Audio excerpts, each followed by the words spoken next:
We doing pork chops on the flat top today, y'all. But anyway, let's get it. So check it. We starting off with a cold grill. My flame is not on at all, y'all.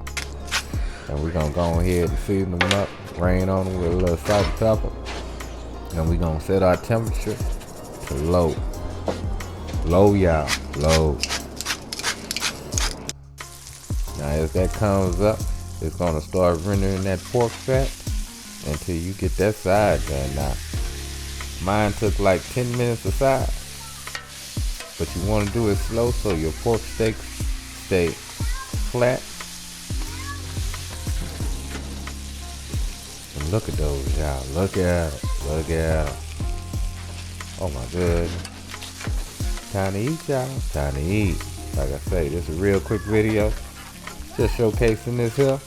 And hey, love, peace, and keep it grilling, y'all. See you.